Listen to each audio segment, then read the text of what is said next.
Bien, pues ahora, Javier, entrarías, ¿qué objetivos debe tener la izquierda? Es decir, Javier y luego después Ana, para no interrumpiros. Javier Couso, ¿qué objetivos debe de tener la izquierda? Para mí, yo creo que tiene que tener unos objetivos muy claros. Y estaba de acuerdo con lo que decía Ana de que cada vez representa a menos gente. Es una izquierda que muy cool, o sea, como se habla en inglés y en los países anglosajones, y que además que, como señaló muy bien, yo creo, Daniel Bernabé en el libro aquel que ha tenido tanta polémica, eh, apoya a determinados movimientos que son urbanitas y que son de unas élites situadas en unas buenas condiciones económicas, profesionales, ¿no? Que cada vez representa menos al campo, al campesinado y a las estructuras de trabajo asalariado normalizado o en negro, porque también existe esa, esa economía no real, pero que está ahí y que va a ser muy duramente golpeada, es cierto, ¿no? Tampoco cuando se hablaba antes, no se hablaba de que este país no reventó en esa crisis también por una cohesión social que tiene mucho que ver también con la cultura, ¿no? Yo cuando vivo en Madrid, en Villa de Vallecas, que es un barrio popular y vecino del puente de Vallecas, donde ha tenido más incidencia este virus que estamos soportando, porque es la gente que va a trabajar en metro, etcétera, etcétera.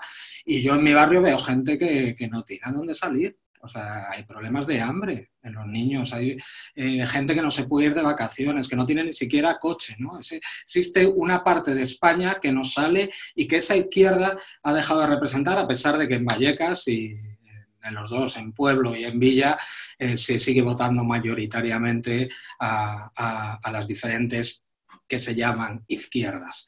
Yo creo que la izquierda no debe ser lo que hemos estado viendo eh, últimamente. ¿Por qué razón?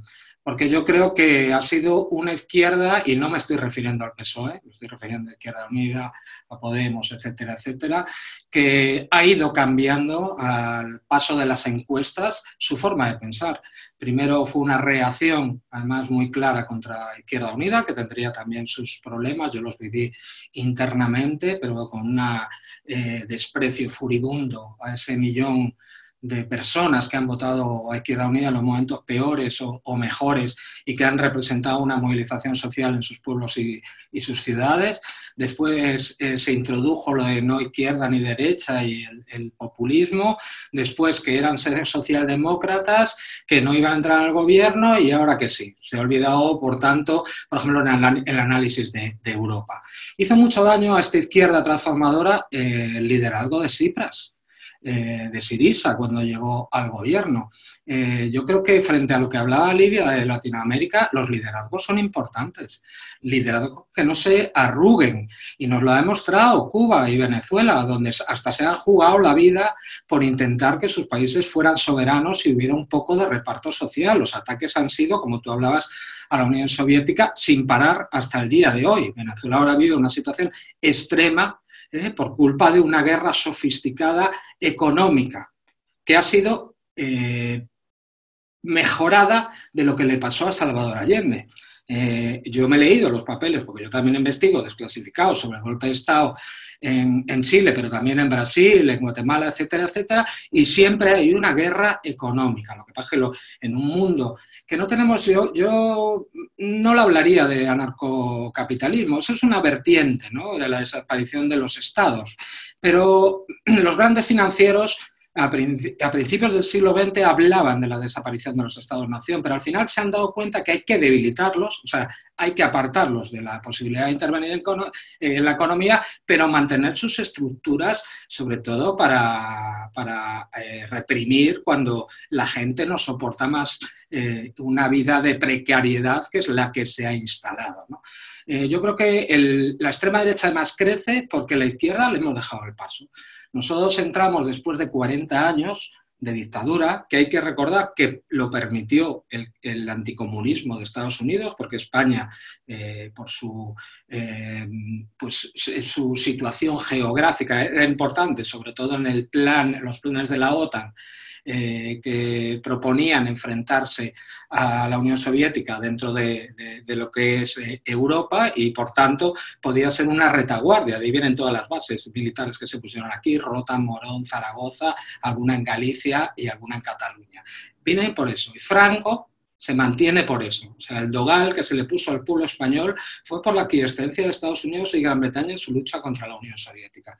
La Unión Soviética tendría muchas cosas que criticar, muchas: burocratización, etcétera, etcétera, un excesivo gasto militar, un sistema productivo que no fue, pero es cierto que para la izquierda era fundamental en nuestras sociedades, porque mientras había un espejo en el que mirarse de más reparto, los países capitalistas en el occidente donde vivimos nosotros tenían que dar una serie de mejoras, y de ahí sale lo del estado del bienestar, ¿no?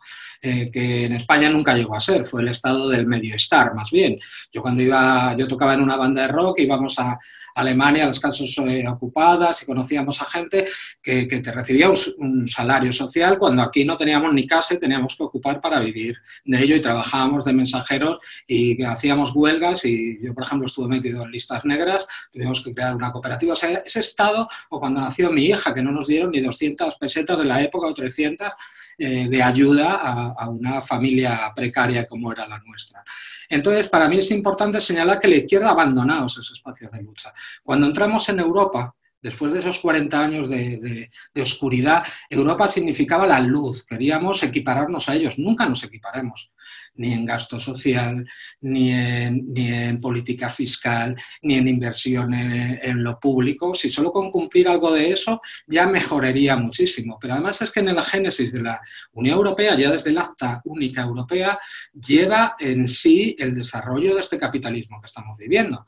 De hecho, en el Acta Única Europea se hablaba de la libre circulación de capitales y sobre todo el mercado elevado prácticamente a Dios social. Y a partir de ese momento, del Tratado de Maastricht y los tratados, es una unión que orbita en torno a un centro exportador, que es Alemania, de productos de alto valor añadido, con una moneda que es igual al Deutsche Mark, que le beneficia claramente, pero que no beneficia a nuestros países. Son países, además, acreedores de los demás, que practican el dumping fiscal y comercial, como hemos visto ahora con la postura de no ayuda. Entonces, la gente se ha aburrido y se ha dejado de creer en ese sueño europeo, porque al final es la cárcel de los pueblos. La Unión Europea neoliberal no es un proyecto de integración como el que se intentó desarrollar en América Latina con Petrocaribe, el ALBA, etcétera, etcétera. Es un proyecto en el que los estados ceden su soberanía en materia económica con una moneda que es única, no es común, porque al principio la idea era que los países tuviéramos una moneda común para hacer los negocios dentro de la zona europea y tuviéramos nuestra moneda propia, ¿no? Lo hemos visto ahora cuando se ha ido Gran Bretaña, ¿no? Que todo el mundo decía, antes de la Unión Europea parece que no había nada. Gran Bretaña, a día de hoy, acaba de invertir dinero de su banco, cuando el Banco Central Europeo tiene prohibido prestar a los estados. Lo pone en el mercado para que lo compremos con un fabuloso negocio para la banca privada. Por lo tanto, la izquierda tiene que estar clara en defender ese tipo de cosas. Lo que yo voté en contra de la Constitución Europea, vi la claridad que el equipo económico de Julián Guita mantuvo como un Quijote, ya anunciando además lo que iba a ser el euro y el Banco Central, y yo creo que la izquierda se ha quedado, no toda, pero la mayoría, pues en una defensa de determinadas minorías urbanas, y ha abandonado dar una solución a los problemas reales. No hablemos de nada. Nunca hablamos de nada. Hay un problema de inmigración, porque en Marruecos se utiliza muchas veces la inmigración para desestabilizar a España en las negociaciones determinadas con la Unión Europea. Yo lo he visto, yo he sido vicepresidente de la Comisión de Asuntos Exteriores y he visto cómo en cada momento que se negociaba algo con Marruecos, inmediatamente las pateras salían de no se sabía dónde. Nunca hablamos sobre inmigración. ¿Qué política tenemos de inmigración? ¿Qué política industrial tenemos? ¿Qué política tenemos para llevar a Europa? ¿Quién ha propuesto? Ni siquiera Izquierda Unida propuso un bloque mediterráneo que está surgiendo ahora con mucha más valentía por parte de Portugal que de España, ¿no? Y Italia, claramente. Se han dado cosas que no habíamos visto nunca, como aviones chinos y médicos chinos y cubanos llegando a Italia, militares rusos haciendo planes conjuntos con militares militares italianos que nunca hay que olvidar que son de la OTAN, ¿no? Entonces, ¿dónde está la izquierda en esa solidaridad y en esa propuesta de cambio nuevo? Y es un cambio productivo, ¿no? Hay que recuperar, porque la socialdemocracia, lo decías muy bien, y tiene mucho que ver con la socialdemocracia española, ¿no? El caso Flick, quien subvencionó a Felipe González y compañía, los socialdemócratas alemanes. Yo creo que la socialdemocracia no existe desde Olof Palme, no existe, y de hecho lo mataron por algo. Entonces nosotros tenemos que ir más allá que eso, y lanzo una cosa, ¿no? Una izquierda que tiene que ser soberana, que tiene que reclamar soberanía, no en un paso atrás hacia la autarquía. Aunque es cierto que lo que decían los grandes medios de comunicación es mentira. El Estado-Nación no se ha terminado. Y ahí tenemos a China, tenemos a Rusia, tenemos a los BRICS, a pesar de que Estados Unidos hubiera querido que se terminaran, ¿no? Entonces tenemos que estar ahí. A mí siempre me enamoró esa capacidad que tuvo Fidel de unir reparto con un patriotismo que no era imperialista ni xenófobo, etcétera, etcétera. Tenemos que hablar con el lenguaje de la calle y olvidarnos de defender a una minoría que la mayoría de nuestra población no entiende. Bueno, a ver, yo creo que vivir es ver volver. A ver, se han dicho muchas cosas interesantes, voy a picotear un poco de aquí. Bueno, Lidia ha mencionado que le gusta más ser revolucionaria que ser radical. Bueno, yo creo que hay dos espíritus revolucionarios, simplificando mucho, el espíritu revolucionario transformador y el espíritu revolucionario por pura y dura desesperación, o sea, lo que podríamos llamar de embestir contra una realidad insoportable.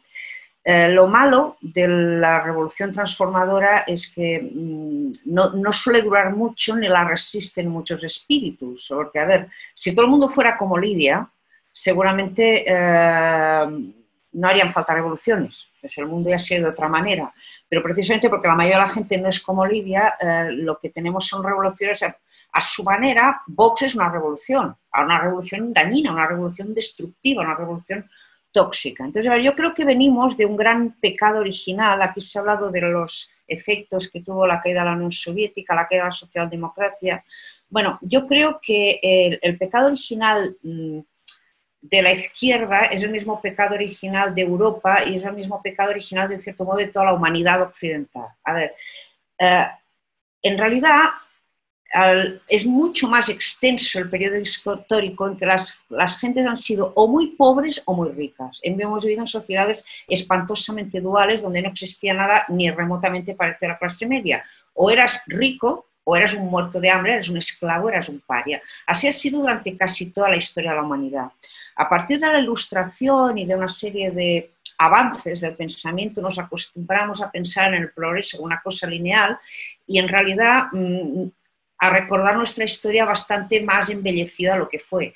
Igual que la Guerra Mundial, la derrota de Hitler se quiso presentar como la derrota de la tiranía a manos de las democracias, y en la guerra eran unos choques de imperialismos. O sea, Churchill no se opone a Hitler por la democracia, lo hace porque se da cuenta de que si no el imperio inglés se va a venir abajo, o sea que no va a haber otra, ¿no? Entonces, luego lo reinventan y dicen que sí, que era por los judíos. Mentira, era una guerra de imperialismos, ¿no? Entonces, a ver, curiosamente, aquí se ha hablado de cuando existía la Unión Soviética, curiosamente, aquí estábamos bien gracias a que ellos estaban jodidos. O sea, a toda la gente que estaba jodida en dictadura, bajo la dictadura stalinista y tal, y que sostenía que el experimento, gracias a eso, los de aquí teníamos vacaciones pagadas, teníamos algo parecido a lo que se llamaba la socialdemocracia, teníamos clase media, o sea, éramos unos privilegiados rodeados de dolor y de tiranía por todos los lados, ¿no? La socialdemocracia es el verdadero opio del pueblo. O sea, tú has mencionado, Couso, y tienes razón, que el régimen de Franco consigue durar mucho más de lo inicialmente previsto gracias al apoyo espurio de los americanos, pero también a que a partir de los años 60 compra a la gente con bienestar económico. Por ejemplo, el franquismo instaura un sistema de pensiones, unas pensiones que se pagaban aquí más altas que en otros sitios para compensar de algún modo la falta de derechos políticos. De algún modo la gente es comprada, la gente es afofada, la gente es sobornada con un bienestar gallinacio, egoísta, tienes el 600, tienes las vacaciones, tienes tal. Bueno, pues todo esto es lo que se está yendo al carajo, porque ahora lo que se ha descubierto últimamente, simplificando mucho, el sistema de pensiones es una estafa piramidal. la sanidad pública es otra estafa piramidal. El feminismo es otra estafa piramidal, pero de eso hablaremos en otro momento. Los medios de comunicación, que no tienen un duro, son putas del poder, son yonkis de la subvención pública y no solo tienen ninguna capacidad de denunciar nada, sino que son la voz de su amo como no lo habían sido nunca. Y cosas veredes. Entonces, claro, a ver, hasta ahora los movimientos migratorios siempre dan la medida de por dónde van los tiros. A ver, cuando las metrópolis occidentales dejaron de ser, digamos, el faro económico en favor de países emergentes, como podrían ser China, la India o Dubái, la gente sigue migrando hacia aquí. Nadie se quiere ir a vivir a China, aunque China sea la primera potencia mundial. Nadie se quiere ir a vivir a la India, aunque la India sea más económicamente próspera que nuestras sociedades. ¿Por qué? Porque son una mierda de modelos sociales. O sea, no generan un modelo de bienestar o una ilusión ni siquiera de modelo de bienestar. Nos hemos cargado el espejismo, pero es que en realidad nuestro modelo de bienestar siempre estuvo al alcance de una minoría.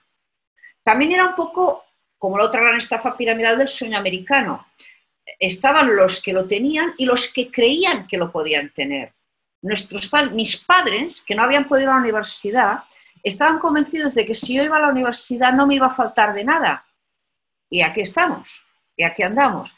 Entonces, a ver, el otro día me horroricé cuando vi que el curso de las pateras se está invirtiendo. O sea, gente que había pagado muchos miles de euros para ir de Marruecos para aquí, ahora están pagando miles de euros para huir del coronavirus y volverse a Marruecos. Bueno, yo creo que si hay alguna esperanza para la humanidad, para algo parecido a lo que la izquierda bien intencionada, a los revolucionarios transformadores, han querido, que es, digamos, coño, que la gente esté mejor, mitigar las desigualdades, luchar contra las injusticias, tendremos que mirar nuestro entorno y ver cómo lo han solucionado otras sociedades. Probablemente Occidente ha muerto de socialdemocracia y de éxito y, sobre todo, a ver, si algo ha quedado demostrado, creo que los modelos económicos a gran escala tienden a implosionar. ¿Dónde es el único sitio donde el socialismo más o menos se ha sostenido? En los kibutzim israelíes. ¿Por qué?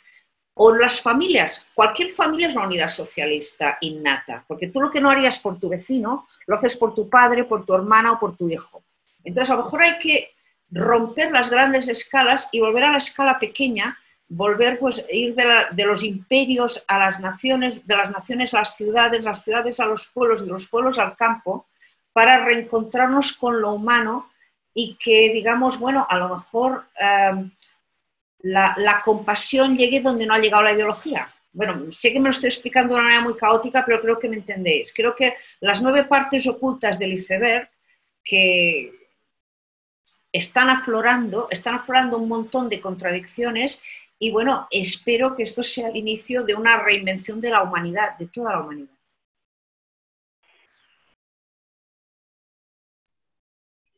Bien. ¿Qué objetivos debe de tener la izquierda? Pues efectivamente dar un bienestar generalizado a todos y no una parte, o sea, esa gran, es decir, separación que hay entre los privilegiados y esa minoritaria y esa gran mayoría, efectivamente, que son, como bien ha dicho Couso, es decir, no solamente los urbanitas pobres, aquellos que no tienen que comer, aquellos niños desnutridos, aquella gente invisibilizada que está debajo de los puentes o hacinada en casas pateras, que viven muchísimos, con habitaciones, o sea, mínimas, con un servicio compartido. Es decir, esa gente invisible que no se ve, hay que ir a buscarla y hay que saber que existe. Y precisamente eso es esta nueva hornada, y yo le digo, esta nueva hornada de políticos y políticas que se dicen de abajo, que van a ayudar a los de abajo, están pasando olímpicamente de ellos.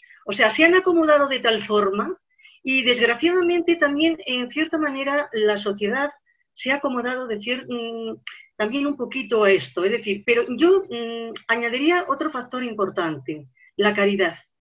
En España, es decir, se ha tendido siempre a la caridad. La Iglesia ha tenido un poder extraordinario, no solamente en esta larga dictadura de 40 años, sino anteriormente la de Primo de Rivera y anteriormente también. Por lo tanto, tenemos una falta de concienciación precisamente en el pueblo. se acomodan y volvemos ahora a decir de nuestros padres que efectivamente, o de nosotras mismas, que ya pues tenemos una pensión, aquellos pensionistas que todavía pueden tirar de los hijos en esa solidaridad, en esa humanidad que estamos hablando. Y todo esto ha conformado un poquito ese último momento y ha paliado, en parte solamente, la gran crisis del 2008, que antes de salir ya tenemos una crisis que no solamente es la de salud, sino otra posible caótica que va a venir. Y eso, o sea, lo vislumbramos todas las personas que estemos un poquito informadas. En ese caso, quitar ese matiz de caridad que tiene España es muy importante. Y yo creo que eso todavía no nos damos cuenta, ni siquiera los políticos, que la mayoría son muy católicos,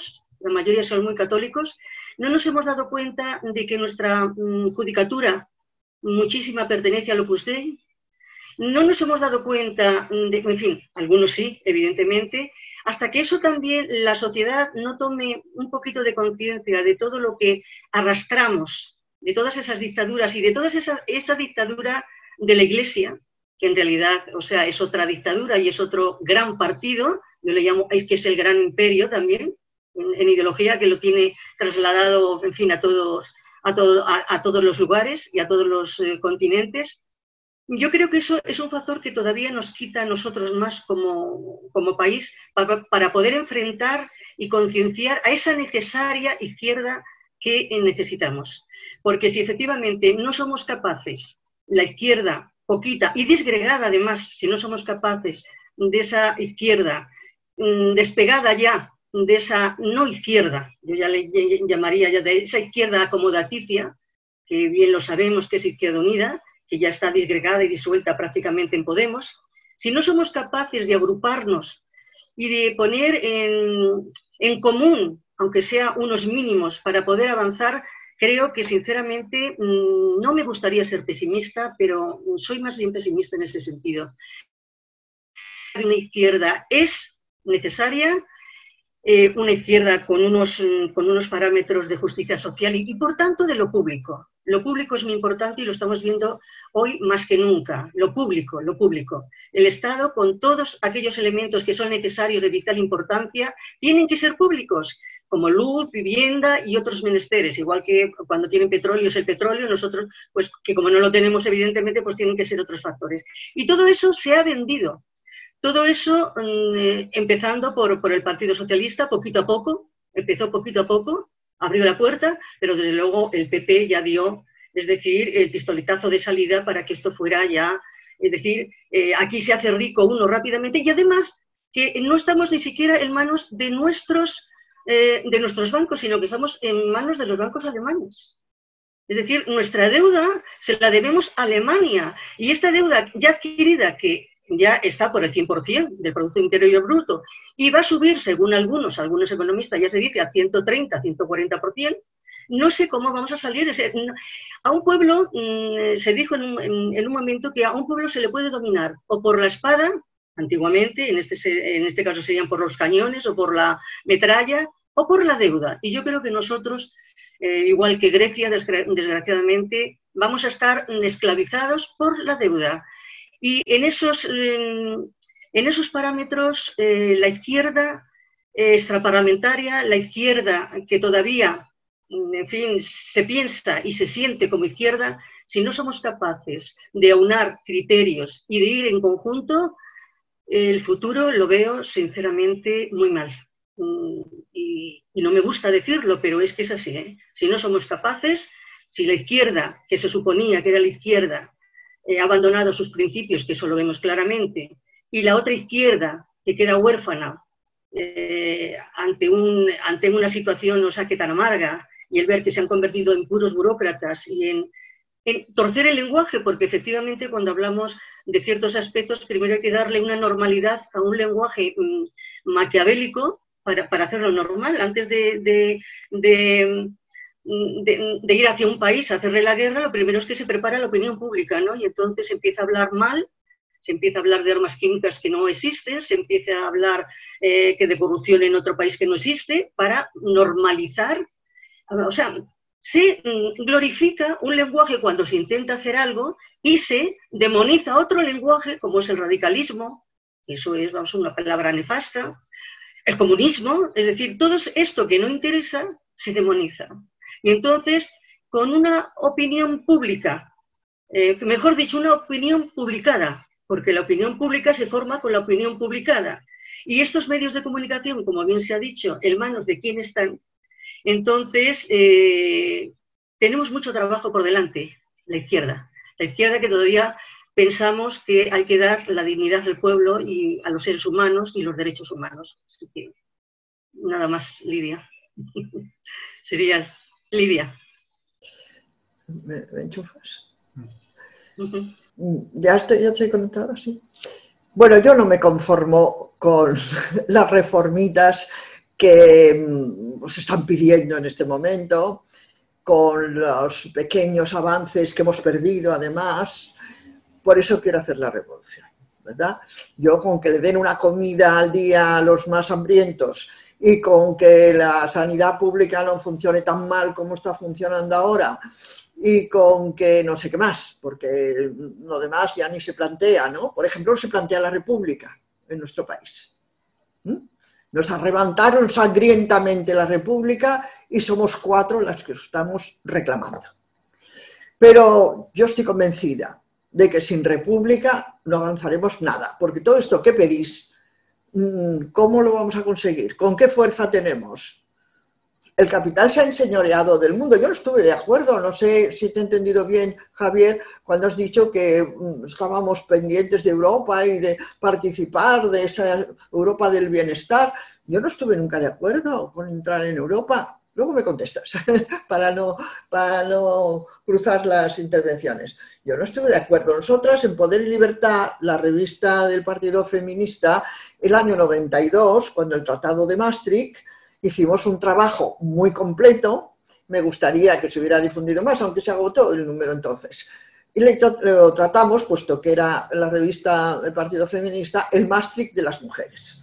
Pero allí Martín Seco, por ejemplo, el economista que conocemos, hizo un trabajo muy bueno explicando cuál era el propósito de esa Europa. Porque no nos engañemos, por lo menos nosotras no nos engañemos. El capital no piensa darnos nada, más que disgustos. El reparto de la riqueza, organizado por el Departamento de Estado de Estados Unidos, por el Banco Mundial, por el Fondo Monetario Internacional, por el Banco Central Europeo y por los bancos centrales de cada país, es el siguiente. Un 1% de la población domina los bienes del mundo. Está ahí, me parece, además, en estadísticas que publican, que esto yo no me dedico a la investigación como Ana y no busco en papeles lejanos los datos. Están ahí, lo publican. El 1% posee la riqueza de 2.000 millones de personas. Un 20%... bueno, pues viven una vida cómoda, por supuesto, porque son las burguesías nacionales, ¿no? Que disfrutan de las ventajas de lo que les deja el gran capital. Y el resto de la población en la miseria, porque eso es lo que interesa. Interesa que los sirios que han huido de Siria hace 2 o 3 años, en la absoluta desesperación, los están contratando en Alemania a €1 la hora. ¿Y por qué entró 1 millón de sirios en Alemania? Por la bondad de la señora Merkel, porque querían realmente apoyar a aquellas desgraciadas personas que llegaban. Hombre, que no nos engañen, por lo menos a nosotras, ¿no? Que no nos engañen. Porque al capital le interesaba entonces mano de obra que necesitaba, era baratísima y además con eso rebajan los salarios de todos los demás. ¿Cuándo dejan entrar a los emigrantes? Cuando hace falta la mano de obra. Lo han dicho esta mañana descaradamente en España. No hay mano de obra, no hay fuerza de trabajo para las explotaciones agrícolas. Claro, no nos han dejado entrar y ahora pues la fruta se pudre. Bueno, pues tenemos que dejarles entrar. Ahora, en la desesperación que están, aceptarán cualquier sueldo. Trabajarán por la comida, porque no hay más. Y este es el plan del capital. Mira, el capital nos persigue, organiza las guerras, nos asesina, nos encarcela, nos tortura. Bueno, pero no siempre, porque claro, todo el tiempo matando gente, pues tampoco les interesa. Luego quiero contar un episodio franquista que es bueno. Entonces nos compran. Ahí están los medios de comunicación comprados, hemos denunciado. y otros muchos, políticos, jueces, senadores, vale. Pero lo peor de todo es que nos convenza. Y si nos convence de que no hay alternativa, de que o tomamos las obras que nos deja, o no hay más que el desastre, o la muerte, o firmar la rendición, entonces sí que nos ha vencido. Entonces sí que nos ha vencido.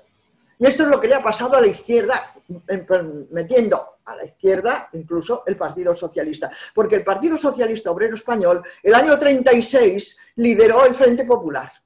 Y el Frente Popular era republicano. Y se batieron 3 años por mantener la República. Y la República significaba muchas más cosas que una palabra. Porque ahora sí que quiero aclarar a los posibles oyentes y que nos estén viendo que la República no es un sistema así simplemente decorativo de que votemos cada 4 años. La Constitución de la República, el primer artículo comienza diciendo: España es una república de trabajadores de todas las clases. Es que el artículo 6 de esa república dice que la República Española renuncia a la guerra para resolver los conflictos internacionales, con lo cual de ninguna manera hubiéramos entrado nunca en la OTAN. Es que además le quita todo el poder a la Iglesia, como ha reclamado Teresa, le quita la capacidad de tener negocios, de tener propiedades, le incauta todas las propiedades que tiene y le prohíbe la enseñanza, que era su principal deseo, ¿no? Lo de instruir, lo de programar a la población española. Echa a la Compañía de Jesús porque estará conspirando todos los días contra ella. Yo en uno de los coloquios que he tenido en un curso de feminismo y política que ando dando por ahí, les preguntaba a alumnos de primero, de universidad y segundo, y les decía: ¿os han explicado la República? Y decían: sí, claro, sí.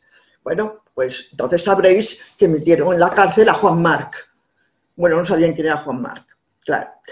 Entonces hay que explicarles que era el gran banquero de la época, ¿no? Era el botín de después. Y lo metieron en la cárcel y se fugó con el director de la cárcel, al que le pagó lo que fuera. Un autogiro paró en el patio de la cárcel y se lo llevó a Suiza. Y allí financió el golpe militar, claro. Digo, ¿y sabéis que metió al cardenal Segura en la cárcel? Y tampoco sabían quién era el cardenal Segura. Bueno, el cardenal primado de España, en Sevilla. Y cualquiera puede en Google encontrar la portada de ABC, donde titula: a Segura llevan preso, donde está entre 2 guardias civiles. El señor aquel purpurado y con todos sus arreos. Pues claro, la República se enfrentó directamente al capital y a la Iglesia. ¿Cómo iba a sobrevivir, no? Teniendo en cuenta que las democracias europeas la abandonaron absolutamente. Bueno, esto son hechos históricos que no están tan lejos, forman parte de la situación que vivimos ahora.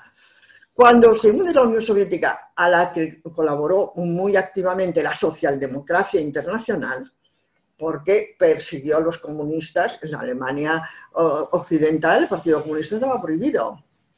Es que el Tribunal de Actividades Antinorteamericanas, que duró varios años en Estados Unidos, persiguió al Partido Comunista, aunque no lo legalizó porque su constitución no se lo permite, pero lo persiguió y persiguió a todos los demás. Habréis visto las películas que se hicieron, sobre todo los guionistas de televisión y de cine perseguidos por aquel tribunal, etc. El anticomunismo fue la bandera de la lucha contra todo resistente, todo sindicalista y todo activista.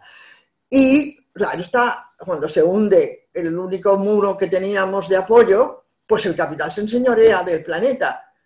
¿Y qué hace la socialdemocracia? Pues que cree que va a ser ella la heredera. Bueno, la socialdemocracia ya sabe que no se puede hacer la revolución.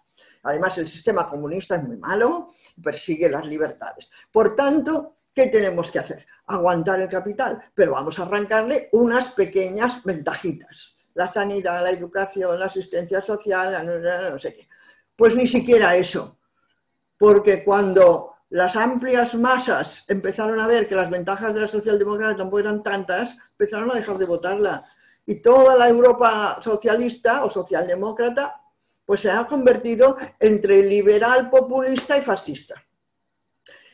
Y la alternativa, claro, ya lo sé, que es muy arriesgada pronunciarme por decir que o derrocamos el capitalismo o Ana, no hay soluciones. Soluciones de comunas, de kibbutz hay una comuna de las flores en Rusia, me han escrito y nos hemos comunicado, me parecen completamente infantiles.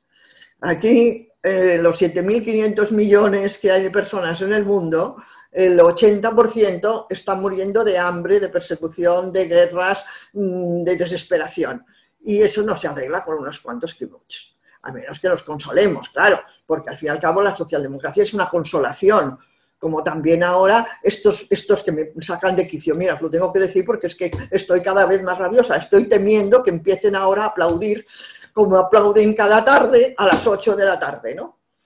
Aplauden, cantan, ¿verdad? Luego nos envían por WhatsApp infinitos consejos de cómo ser felices a pesar del confinamiento. No están organizando el asalto a la zarzuela para sacar a los reyes y a toda la familia real por las patas y enviarlos en tren a Mónaco, que es donde deben estar, porque nuestros reyes siempre acaban en los casinos, ¿no? No están haciendo eso. Ni tampoco la Moncloa, ¿verdad? Para decir, bueno, ahora vamos a gobernar nosotras. Y Ana, por favor, el feminismo no es una estafa, por favor. Porque el feminismo, precisamente, y cogiendo la historia nuestra, y cogiendo la que podemos recordar continuamente de la transición, que es la que montó este tinglado, fuimos las únicas que no pactamos, las únicas que no nos rendimos, las únicas que seguimos todavía en la trinchera. Que tengamos una serie de submarinos, como hemos comprobado hace nosotras precisamente 2 días con la ley trans, de la que quizá tengamos que tener otro debate, y otros enemigos, por supuesto, porque no hay movimiento revolucionario que no tenga enemigos, pero el feminismo es el único movimiento social que realmente está todavía vivo, porque los demás están dormidos, o anestesiados, o comprados, o desesperados. ¿Dónde están los sindicatos? ¿Dónde está el movimiento estudiantil? Aquel movimiento estudiantil que yo viví, y que ustedes por lo menos lo habrán leído. El movimiento vecinal, pues ya lo vemos, está aplaudiendo en los balcones. No, o somos revolucionarias, o planteamos un programa de transformación total de la sociedad, o, como también teme Teresa, vamos a continuar en un futuro muy triste, que verán ya, no tengo nietos, con lo cual mi saga se termina pronto, pero ustedes, las que los tienen, pues ya veremos qué es lo que van a hacer. Pero no nos consolemos. Mira, si no puedo hacer la revolución, por lo menos no quiero engañarme. Yo lo que no quiero es morirme engañada, ¿verdad? Y pensando, bueno, pues ahora, ¿verdad? Con Podemos conseguiremos esa renta mínima que no sé cuánto dura, de no sé cuánto dinero y que no sé a quién se la van a dar.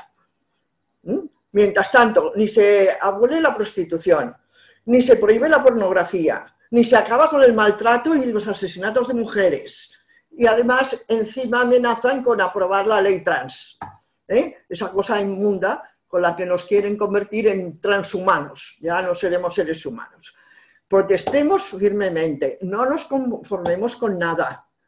Cualquier cosita que nos dan es un tranquilizante. Es un tranquilizante. Y lo último que yo quiero hacer es morirme tranquilizada, porque me moriré rabiando.